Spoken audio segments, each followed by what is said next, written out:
Target ng administrasyon ni Pangulong Ferdinand R. Marcos Jr. na mapababa sa 7% ang poverty incidence sa bansa bago matapos ang kanyang termino. Kaugnay niyan, inilatag naman ng pamahalaan ang iba't ibang hakbang na inaasahang tutugon sa kahirapan. Si Kenneth Pasyente sa detalye.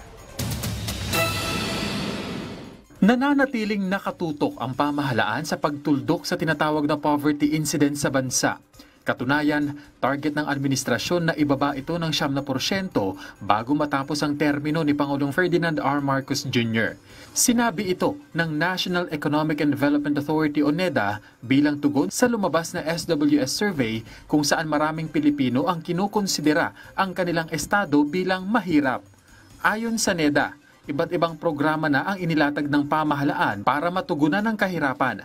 Kabilang narito ang food stamp program, pag-alis sa pass-through fees para sa transportasyon ng mga produkto at pagbibigay ng ayuda sa mga magsasaka sa ilalim ng Rice Farmers Financial Assistance Program na partikular na umaagapay sa mga mahihirap na individual. Pinaprioridad na rin ng administrasyon ng mga pulisiya at programa para makagawa ng mga trabaho sa bansa. Kabilang na raw dito ang pagpapalawig pa ng infrastruktura sa bansa, mas paghimok sa mga posibleng investor kasabay ang paghahanda sa mga kailangang skill ng mga Pilipinong manggagawa. Ipinunto rin ng NEDA ang pagpapatibay ng pamahalaan sa Regional Comprehensive Economic Partnership kung saan mas pinabilis ang proseso sa mga investment na pumapasok sa bansa, gayon din ang pag-aproba sa mga ito. Dagdag pa ang pangunahing target ng Marcos administration na palakasin ang sektor ng agrikultura. Sa pamamagitan ng mga hakbang na ito, tiwala ang pamahalaan na mababawasan ang kahirapan sa bansa pagdating ng 2028. Sa huling survey ng Social Weather Stations, nasa 48% ng mga pamilyang Pilipino sa bansa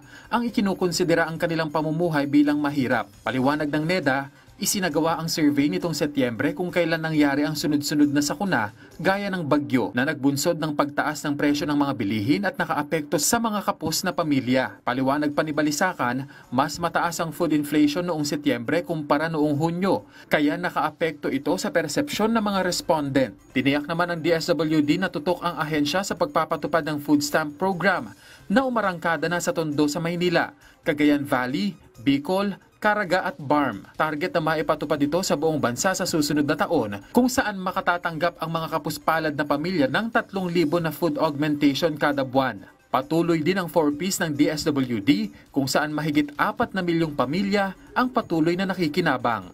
Kenneth Pasyente, para sa Morning Show ng Bayan, Rise and Shine, Pilipinas.